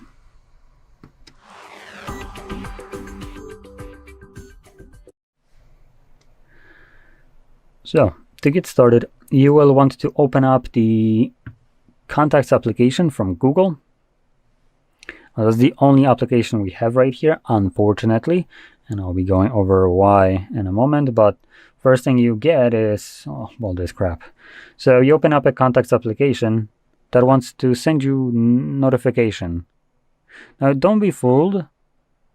Contacts application has no business sending you a notification, as it's there to store contacts. It's not there to notify you about messages from contacts. So I'm not really sure what the hell the message would have been from such an application. Like what, congrats, you have saved a contact to your phone. So we're going to be not allowing this, as there's no point. Now, I also want to point out, I am not signed into a Google account on here, but if I was, this would potentially change how this looks like a little bit, which I'll be going over it once we get to those points. But in any case, we want to navigate first to organize right here. And that first difference would have been, we need to select manage SIM. For me, it's at the very top. It says this device as a category, and that's all I have in here, right? There's nothing more. But if you have a Google account signed in, Google account has like a heap of options that are right first in the list, and then you have to swipe all the way to the bottom to have this section. And once you find it, click on it. And in here, it gives me this pop-up option, which is interesting that it does. And you can see, choose where to save contacts. Now, because I don't have a Google account, this doesn't look so despicable as it usually does. So right here, it only gives me one option, because there's only one option I can take, which is to save contacts to this device, which is fine. Now, I do want to point out, if you are signed into a Google account, Google will start doing some of manipulative, conniving bullshit strategies to try to get you to sell out information of people that have never consented to this. So what they will do is, instead of giving you this device or device only option, what they will give you instead is device and Google as a visible option. And if you have multiple accounts, it will give you device and each one of these accounts as a separate option. But this specific one that is visible right now for me will be hidden under more. And typically when you only have one account on your device, this is like particularly just disgusting and manipulative, because I have 3/4 of the fucking screen available right here for that more to be expanded into this option only, right? So it's not like I'm short on screen space for this to be hidden. So it's done by design to try to trick you into selecting that Google will be included in getting info about these contacts. And like I said, this is just despicable, as it literally tries to get consent from a person that shouldn't be able to give consent to share this kind of information. So anyway, I'm not gonna go a little bit more in depth into this once I import the contacts. But once you select any of these options that you have on your end, your contacts should all be selected right here. If you see some of the contacts deselected and grayed out, that means that these contacts already exist where you want to import them to. But if you selected something like device and Google, which I wouldn't really recommend, then chances are if one location has it, second one might not. And in this case, the contact will be selected anyways, so it won't fall under the deselected grayed out option. Anyway, you can obviously deselect contacts that you don't want yourself and then click on import, which will usually present you with this bullshit. So this is just another kind of Google manipulative strategy right here. It tries to remove contacts that you've imported from your SIM card. So just to quickly go into it, remove copies from SIM. To clear up your SIM, remove copies of imported contacts. Contacts that aren't imported won't be affected. Well, how graceful. You know what? I'm also going to go to my car, suck out gasoline from a tank so I can go to the gas station and pump more gas. That seems like about the same kind of logic here. So the reason I'm kind of shitting on this is because it tells you to remove contacts from SIM card to clear up storage, but that storage is only used for SIM contacts. So I'm removing contacts to store contacts. Great. I'm removing gas so I can put more gas. Cool.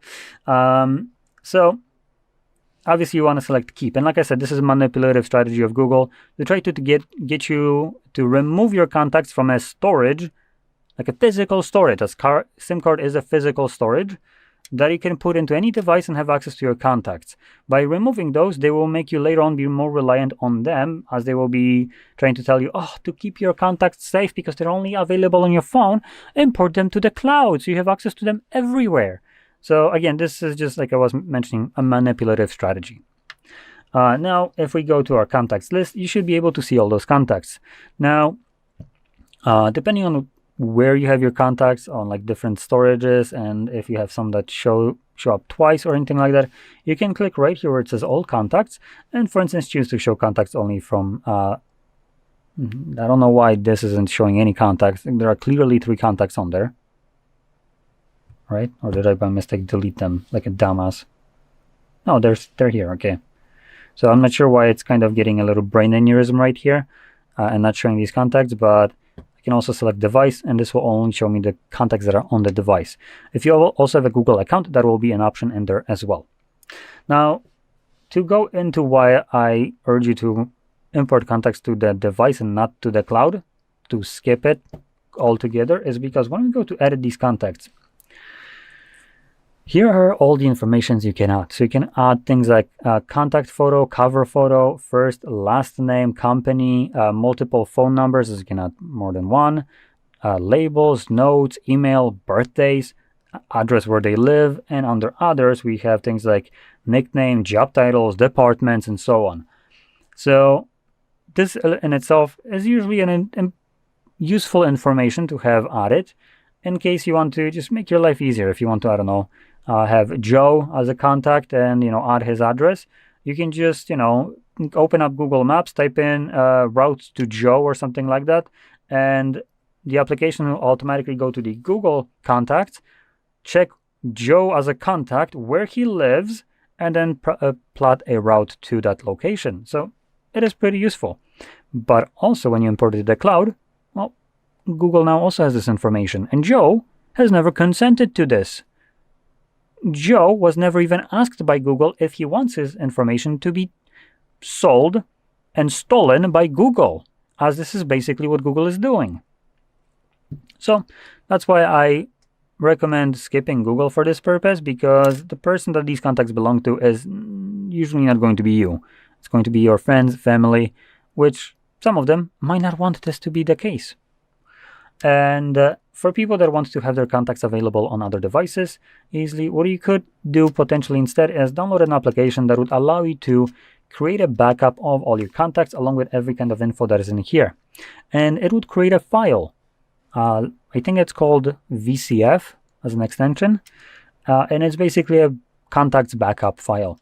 And once you create it, you can move it to something like an SD card and then put it into another device. You can zip it up, like compress it, and email it to yourself, and then open it up anywhere on other devices and literally single click extract it and click to import it. And yeah, it's basically as good. Might not be as seamless as Google is, but surely beats sharing any kind of personal information with Google for no reason, so they can make, again, record-breaking profit while you get nothing. So anyway, with that being said, I hope you found this video helpful, and if you did, don't forget to hit like, subscribe, and thanks for watching. Welcome. In front of me is a Redmi A7 Pro, and today I will show you how you can hard reset this device through settings.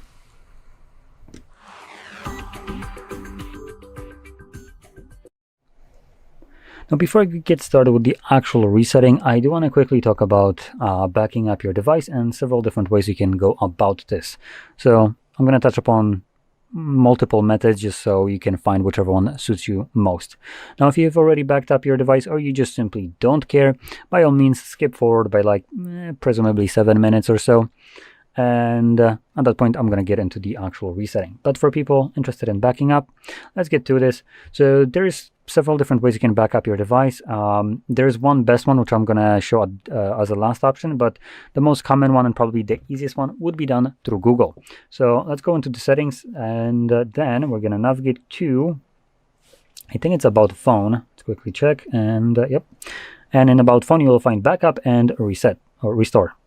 And in here, we have the multiple methods you can utilize. Those aren't actually all, but Google one is right here. Now, I'm not signed into Google, so it can't be backed up, but it still tells me info about it right here. And you can see I have backup details of photos and videos, which is off, and other device data, which if I click on it, would tell me that this is things like contacts, call histories, device settings, app data, SMS, and MMS messages. And again, this is also off. Now, before you get to use this because you think it's the best one, I do want to give you some of the info about this and shortcomings of it and how bad it is. Because number one, photos and videos, you're only limited to 15 gigabytes, as this is your free kind of tier of storage with your Google account. So if you need more than 15 gigabytes, you need to pay for a subscription. And obviously, if you're not, any kind of photos and videos that exceed that 15 gigabyte limit that it already yoinked from your device just gets left behind, so it doesn't get actually backed up. Now, when it comes down to the other device data, this is just kind of half of it is just BS. So it tells you that it backs up things like contacts, which it does because it benefits Google, call history, which it does because it benefits Google, device settings, that's Android, so honestly, I don't even know what is considered device settings, to be perfectly honest. But the most important one will be app and app data. Now, this basically automatically makes this statement backup completely inaccurate because you're not backing up shit. So in reality, what is happening is Google, when doing this, gives itself a little sticky note letting itself know which application it needs to download once it's being restored. So it's basically like a little, a memo that it writes to itself that all these applications were on this device. But by saying all these applications, I don't actually mean all the applications. I just mean applications that came from Play Store. So that's already pretty shitty because we don't all just get our all applications from Play Store. We might have them from other places as well, which is completely fine. But where it gets even worse is when you consider that you create a backup of an application that you got from Play Store just for that purpose, and that application is no longer available there. So as a hypothetical situation, which isn't so hypothetical for some people, let's say you have little Timmy which downloaded Yuzu emulator from Play Store because it was there at one point. I think that was the emulator there. Yuzu was used to emulate Switch games on Android. Now, that's great. Little Timmy had it, enjoyed it, still has it on his phone, and he's backing it up so he can continue enjoying it because, well, it's no longer available in Play Store. Now, what happened, and the reason for this not being on Play Store anymore is basically Nintendo Avenger squad of lawyers got to the creator or to Google, whichever one, and basically made them submit, let's call it this way, to their authority of you shall not use anything that is Nintendo because we want money. So that application was removed because, let's be honest, fighting Nintendo lawyers in court is as difficult as probably winning war against the US. So yeah, no one really wants to do that. So that application is gone from Play Store, and it's most likely never going to show up again there. But hey, little Timmy is creating a backup specifically for that purpose, so he doesn't need to download it from Play Store because it's not like he can. Now, he resets his phone and then tries to restore this data on his new device, which, surprisingly enough, there is no Yuzu emulator, which was backed up. And the reason for that is basically Google is now kind of doing the little... well, that's not our problem. The application isn't there. So, you know, the backup kind of looks, oh, I need to download Yuzu. Yuzu is not on Play Store. Must have been my imagination. And just doesn't do anything. Because it can't download it from Play Store because it no longer exists there.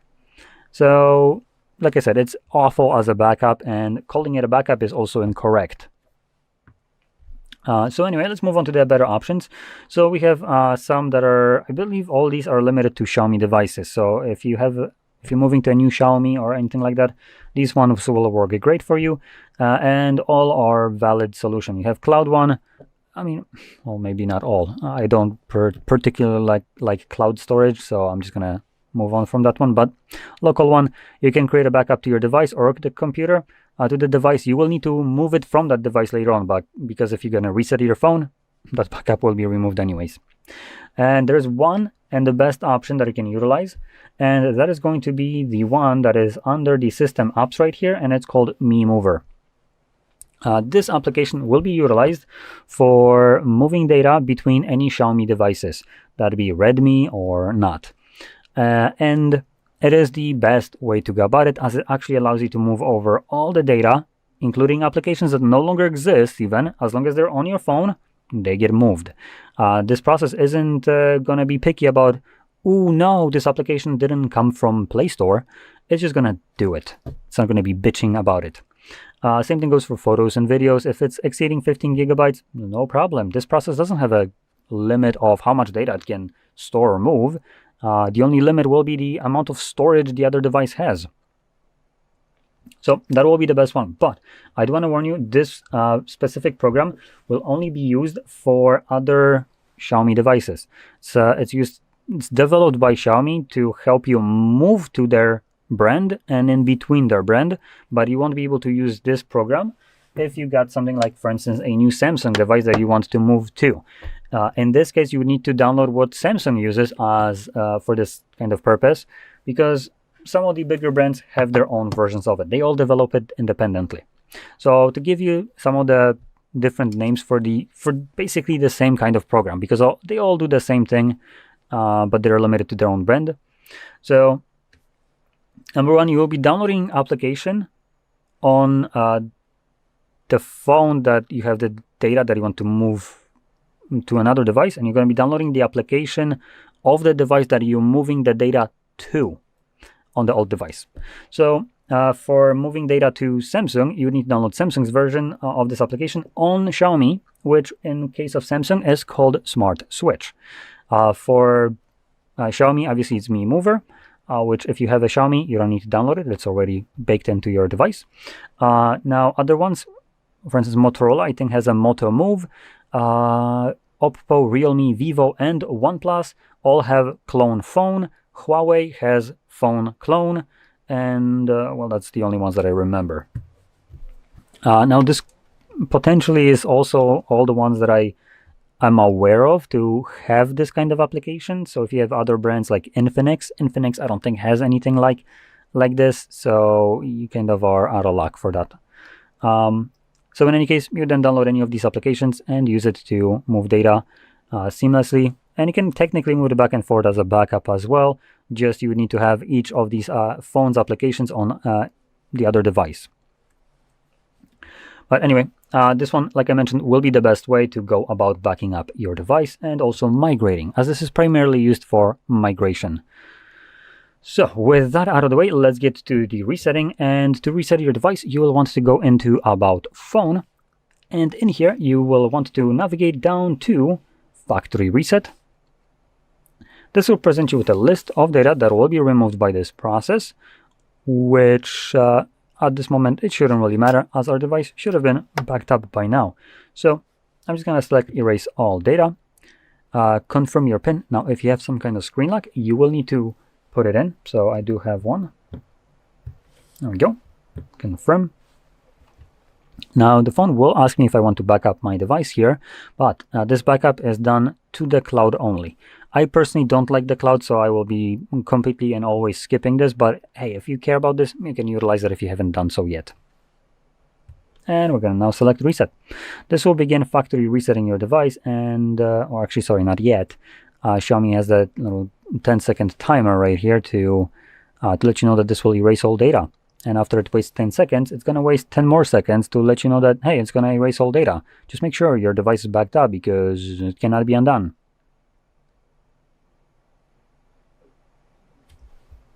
There we go. Now, I do want to also do one more thing, which is pop out the SIM so it doesn't show up with the PIN once it's finished. There we go.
And as you can see, the process is now finished and you can set up your device however you like. So if you found this very helpful, don't forget to hit like, subscribe, and thanks for watching. Welcome. In front of me is a Redmi A7 Pro, and today I will show you how you can record screen on this device.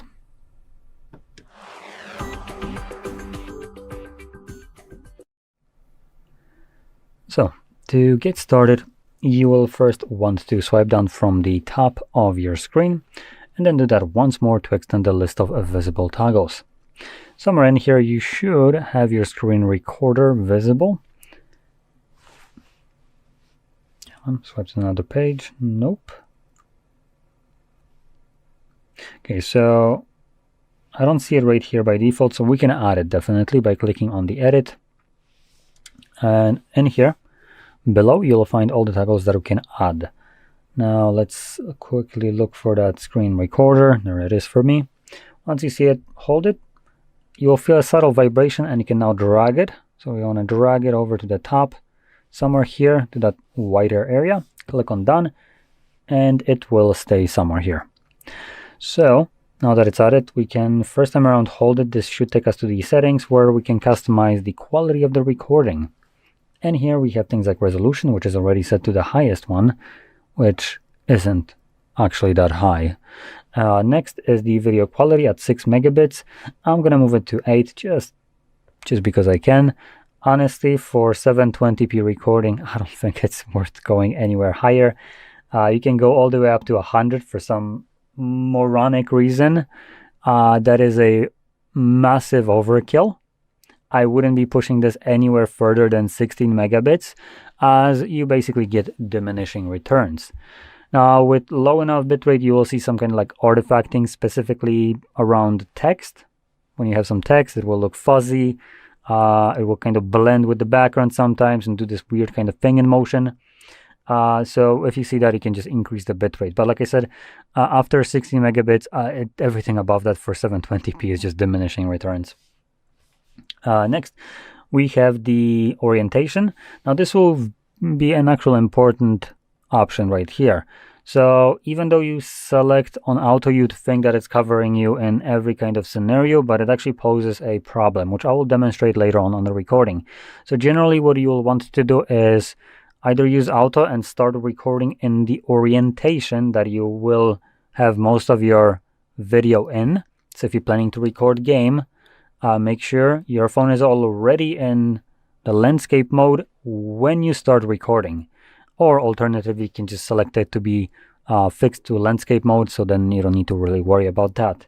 And I'll be showing off why that matters once I start recording. And I'll basically demonstrate what will happen when you have auto or when you record in a different orientation than it's set to. Which auto kind of picks the orientation your phone is in at the start of the recording, and it locks it into that. So it won't actually switch between them while you're recording. Anyway, next we have sound source and we have non-microphone system, or both. For both, I would recommend using some kind of headphones, as typically what will happen is the internal sound, or basically the system sound, will be recorded internally. Then once it's being already recorded, it's going to get pushed to the speakers, at which point microphone might pick it up the second time, which would create an unwanted echo effect. And last we have the frame rate, and surprisingly enough, we can record at 90 frames per second.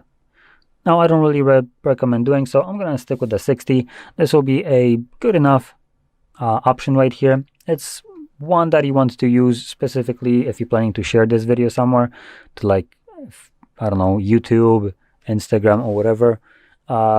60 will be fine. Anything above that, it's pointless. None of these platforms use anything above 60. Next, we have a couple toggles. Lock screen to end the recording. We have show touch gestures, which is just a little bit of a transparent dot shown on the screen where your finger is pressing the display. I'm enabling that just so you can see, and then show button taps.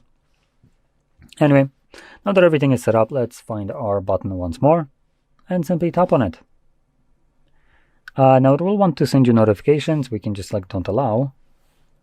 And there we go, we have our overlay. So we can just click on the record, and there's now started the recording. So I'm going to show a couple different things along the way. So number one, let's kind of demonstrate the little dot that will be visible in recording. It's actually visible right now. If I move my, there we go, finger quickly, you can see it.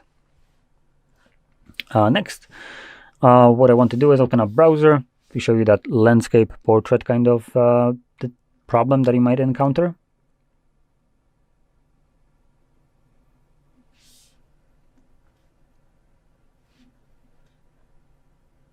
Oh boy, that is a slow phone.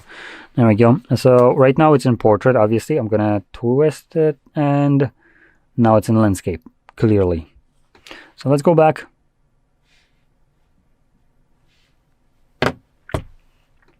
And last thing that I want to show is something like this, assuming I have internet, which I might not. Damn it. Oh, I should have it. Let's try it again. Not gonna trick me. And there we go. So right now you can see there will be content visible once it freaking loads it a year later. Come on. Wow, that took you a while. There we go. So you can see there's content clearly visible right here. I do also want to point out I am not signed into Google. Sorry, to Netflix. I don't even own an account, which will become a bit important later on. So anyway, let's now stop it by just clicking on this red square. And you can click on a folder, which will take you to your gallery application, so you can view it. Or you can just open up the gallery itself. And in here, navigate to the second tab and select screenshots. And then make sure you click on the screen or recordings tab. You can also close this. And here's our recording. So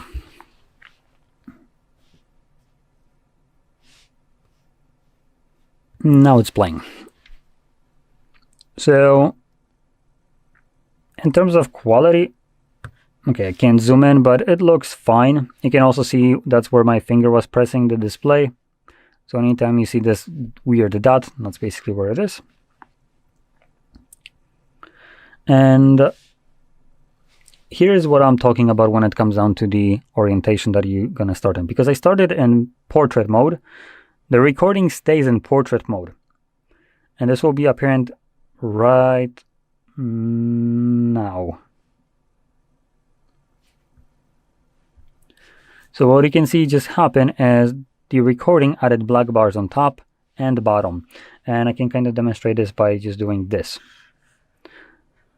So this is my recording. It's still in portrait mode. It's still oriented in portrait mode, even though the content visible there is in a landscape. And this is running in auto mode. But because I started in portrait, it keeps everything still, the video in portrait, even when content that is going to be shown there on a screen at some point will be landscape.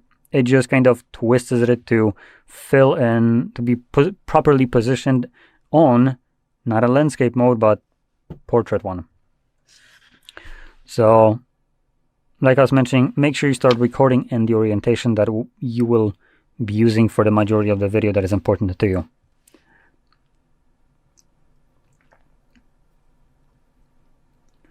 Now, another thing that you're going to see, which I am going to just kind of skip forward because it took a little bit of time. There we go. So here is Netflix being fully open, I think at least. Right? Yeah. So that was Netflix fully open. And you can see there's nothing visible on the screen. And that's just how it's going to stay. So to explain this a little bit, so you're in the know, what is happening right now, it's basically a feature of Android designed to protect the privacy and security of the user being, well, used by Netflix.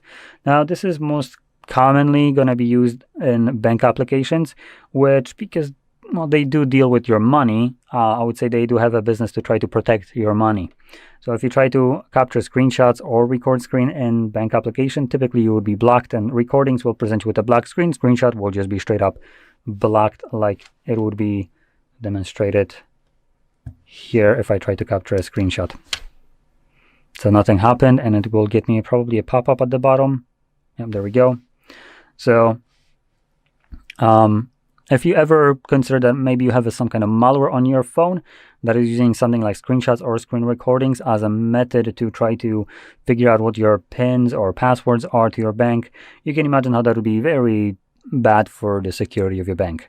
So it's blocked. And banks do give you usually options to get the content that you want to probably screenshot through different ways, like for instance PDF file that you can download. So obviously they might not give you the opportunity to use this, but they give you other ways to achieve what you want to. When it comes down to Netflix and Spotify as an example here, they both do it because for some reason piracy and protecting their content became your business unwillingly.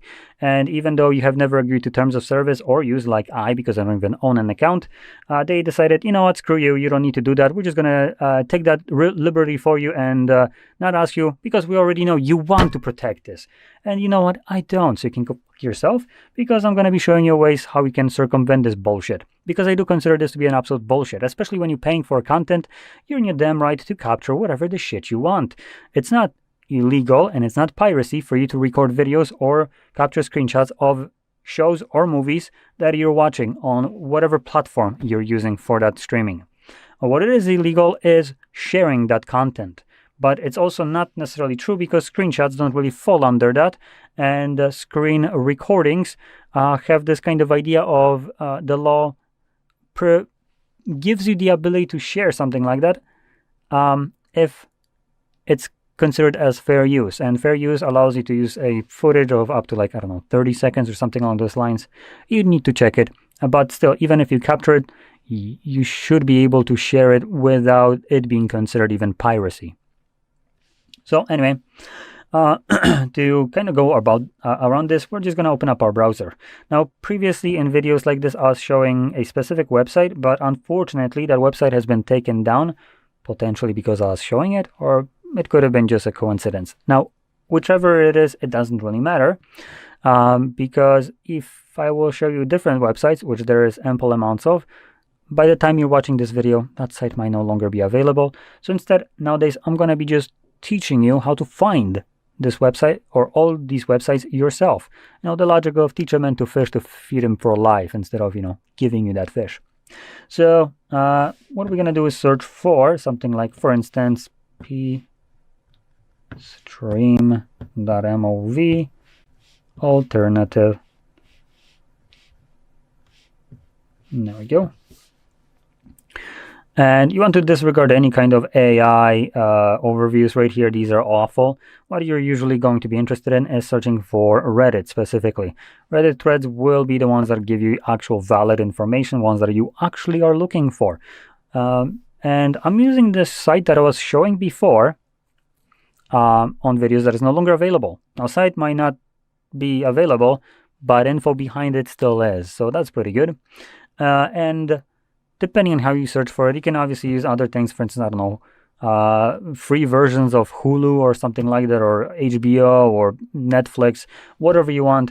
Usually you'll have some kind of results with this. And if whatever is visible right here, just change the search term, look for a different Reddit thread, and you will find something. I can tell you that there's an entire website designed for just straight up tracking these websites, like different domains and different versions of whatever you have right here. These are all individual different sites. So there's a website that basically tracks it all along with their subdomains as well. So there's over 20 different ones.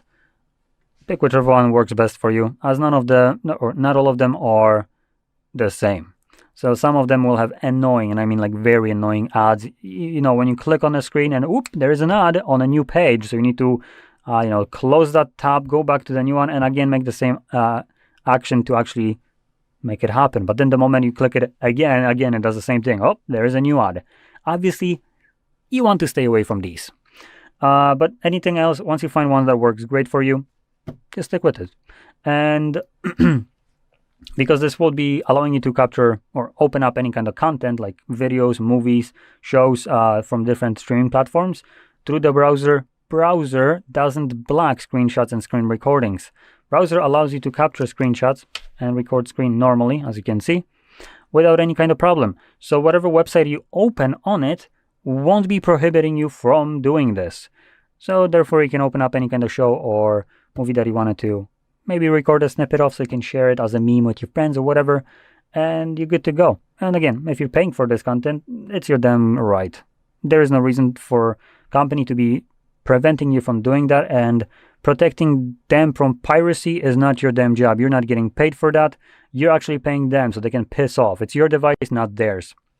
And furthermore, if you don't even own a freaking account, like there is no excuse for this application to dictate how I can use my phone without ever even asking for that permission.